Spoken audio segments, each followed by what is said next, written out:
Are you having trouble clearing your daily missions 1 through 4 segments?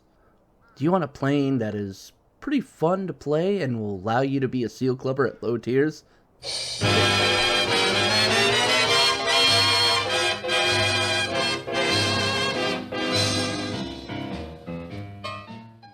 What is up, ladies and gentlemen? My name is Shiv, and today we're going to be talking about the XP-31. This is a newer plane that's recently popped up on the premium shop. There were a lot of Reddit posts about this recently, people getting emails saying, hey, you should come and purchase this, yada, yada, yada, yada. And then there was a post today saying, hey, I think somebody at Wargaming fucked up. This thing is only 99 cents. And I went and checked, and yes, this thing is only 99 cents. So I would highly recommend, if you got a buck, go ahead and pick it up. This plane, on its historical notes, was an absolute failure. It was actually brought into production for testing purposes as a replacement to the P-26. Unfortunately, the P-26, which came out like a few months beforehand, actually was superior to this plane, hands down. So it kind of failed. And in 1935, the only remaining prototype that was left of this plane was actually scrapped. It was like, yeah, no, this is garbage, fuck off. But the plane itself had some pretty unique designs for its time. As you can see, it's got that nice little enclosed canopy. The frame of it looks very similar to what you'll see later on, especially in World War II. In many ways, if these wings were just slightly bent somewhat, and the engine was a little bit more powerful, this could be a Stuka to some degree. So it definitely had some of those design characteristics that later went into a Stuka. But unlike the Stuka, this thing is extremely maneuverable, and I was really happy to see this plane on the premium shop. This was a plane that I had learned about a long time ago. I was like, oh, well, at least they were trying. And just looking at the stats of the plane, I already knew that this thing was going to be a lot of fun to play. So let's get to that right now. Let's look at some of the stats. Now, gun armament wise, boom. You're only getting 4 7.62 guns on there. But when you think about this, this is tier 2. And most of the planes out there that are not multi-role only come with 2 machine guns, especially in the fighter department. 2 machine guns at, the 7.62 or the 30 caliber range is not overly that much. So the fact that this thing has 4 makes it pretty damn powerful. All right, so the next category is survivability. 105 hit points. Now, we are augmenting this with improved covering, so we're adding 5% more. But again, that's not overly that much. Just telling you right now. It's literally adding a couple points here or there. You could probably do without it. I probably will be playing around with some of the equipment, maybe going for something for more maneuverability, just because I think that's a good idea. So yeah, it doesn't have that much life, but it is very comparable to everything else you're going to find in Tier 2. Now, speed-wise, this thing has a top speed of 350, and yes, you will hit this quite easily. It does have a maximum dive speed of 500, which you might actually struggle to get to. And when you're talking about boost, it has about 7 seconds of boost, which is kind of nice. When you hit it, it shows you 6, but that should let you know that that's actually 7. So you do have a little bit of get up and go, but not too much. Recharge on the boost seems to be a pretty decent rate. We are running engine tuning as well. So that kind of does affect all those fun little things. Alright, so next up we've got maneuverability, and here's the big one that people really need to pay attention to. Average time to turn 360 degrees is 8 seconds. Yes, ladies and gentlemen, you're talking Spitfire maneuverability here. The roll is pretty meh. Optimum airspeed at 244 is actually pretty decent. Stall speed of 90 is kind of a good thing there, especially in the low tiers. Being able to climb up, and then, losing a lot of your power, which you're going to do quite a bit in those lower tiers, and basically stalling out at 90 is actually not bad. That's a pretty low stall speed. There are very few planes that have anything lower. I think like the lowest I've ever seen was 78, which that's a pretty extreme case, and also on a biplane. So for a mono-wing plane, that actually makes a lot of sense here.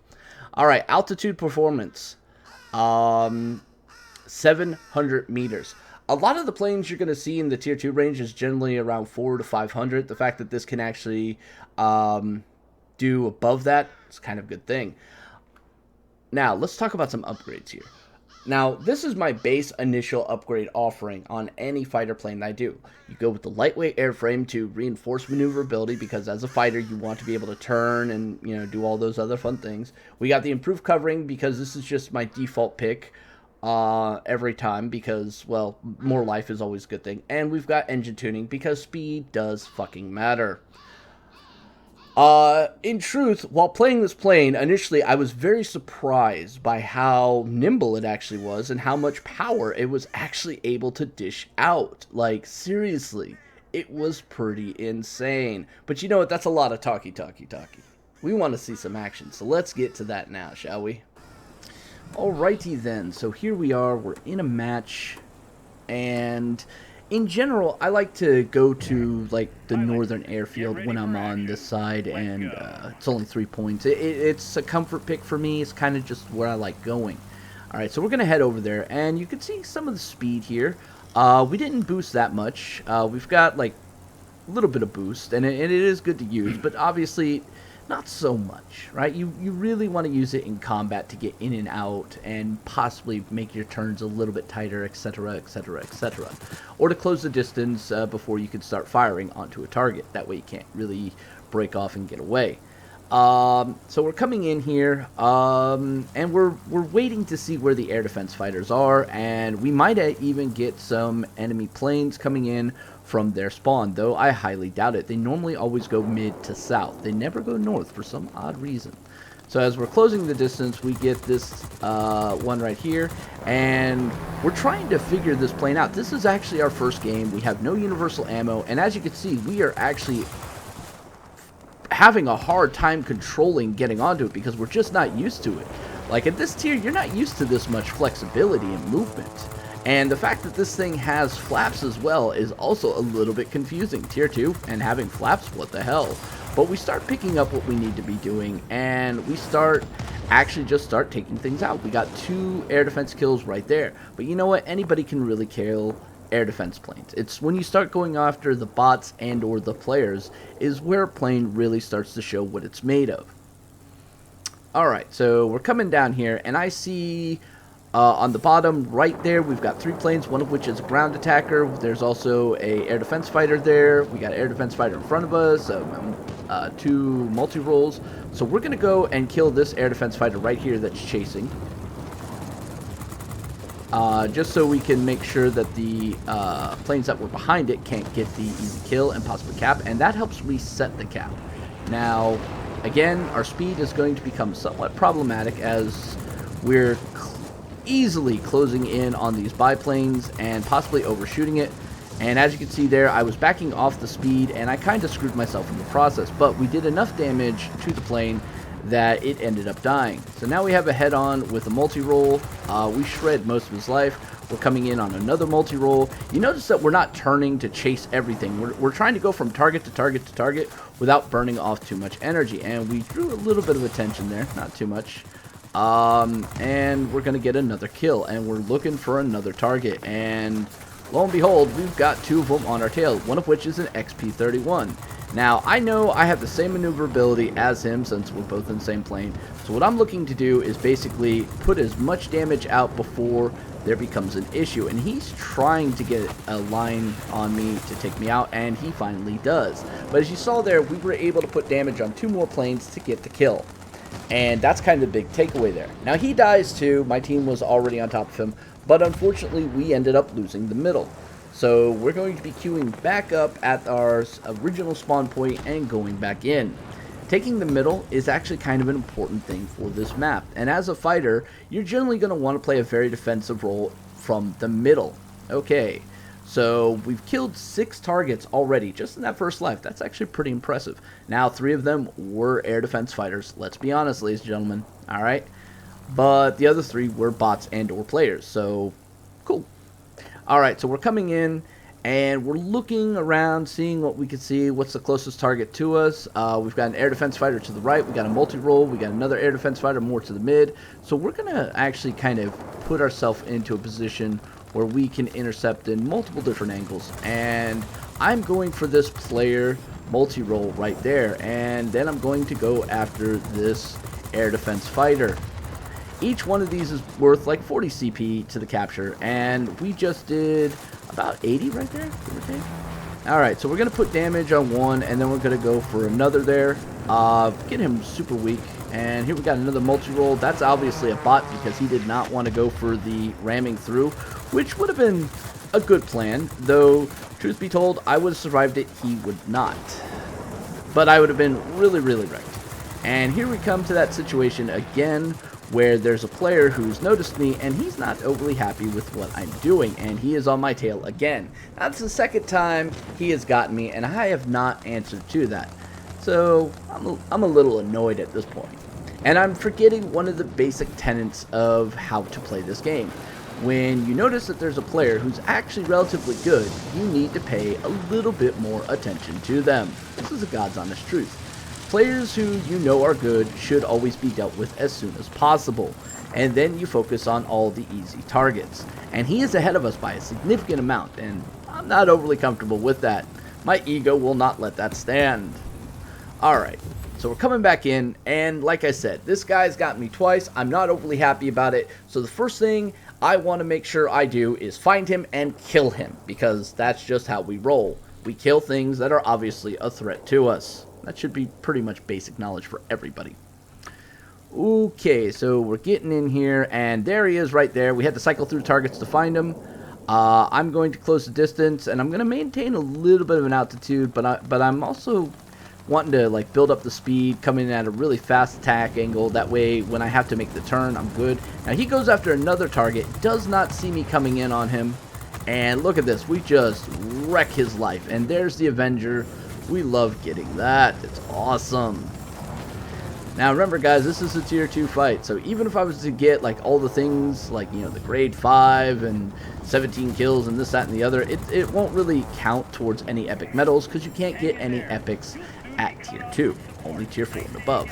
So here we go, we're continuing to just keep clubbing everything we see, and that is exactly what we're doing. We're going from target to target, pinballing on them.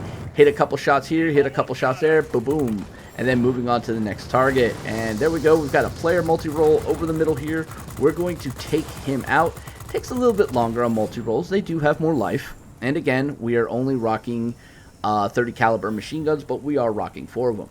Alright, middle has been taken and secure, and I notice we've got 3 planes over our airfield. That is not copacetic with me, so we're going to go in there and take them out. And we've closed the gap between me and the other XP-31. Yes, ego is starting to be satisfied now. And again, like I said, this was the first game. I was really feeling it out, and by this point I'm getting a lot more comfortable with the controls. Sometimes it'll take you 3 or 4 games to figure out the playstyle of a plane. Sometimes you'll pick it up in, you know, a couple deaths, so on. It is what it is, ladies and gentlemen. Alright, so I want to go after these multi-rolls. They're generally quicker kills than going after a ground attack. One of them already died. Yay, team. Alright, so now we're going in for this ground attack. Ground attacks are always annoying because they're pretty much bullet sponges. They just soak so much damage. But luckily, because these are 30 calibers, I can fire them for days without really overheating. Joy. Alright, so we got 2 multi-rolls on the incoming approach. We're starting to take a lead in plane count as well as point count is starting to get almost to a balance point. It's close, but not quite. Alright, so we're closing in. Now, my general rule of thumb is when I see 2 planes like this, I throw damage on the first one, and then I move on to the second one behind there, and then I turn in on the second one. Reason for this is if you turn in on the first one, yeah, you might be able to kill him, but you basically set yourself up in the perfect angle to be taken out by the second one. So we go for the second one first, and then follow in on the first one. Makes sense, right? Makes perfect sense. And we got 2 more kills right there. And look at that. We have air superiority. We are going to win. We were down this game for a good portion of it, but we turned it around. There's our grade 5. That is just what we want to see. And let's take a look at this.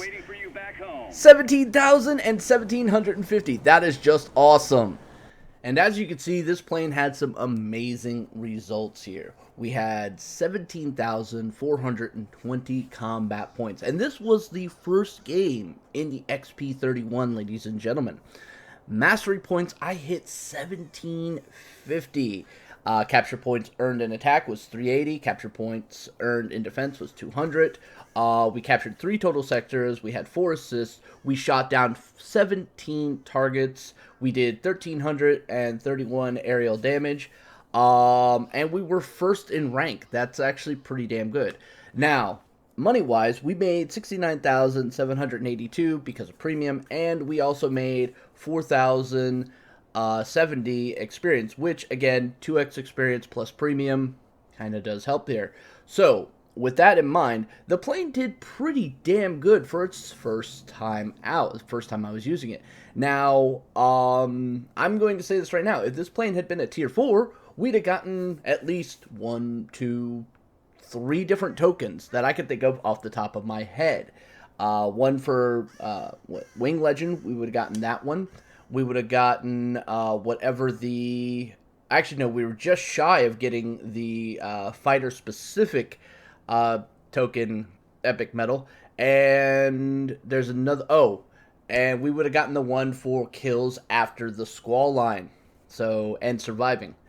So, yeah, it was a pretty interesting performance from this plane. I'm actually very much surprised.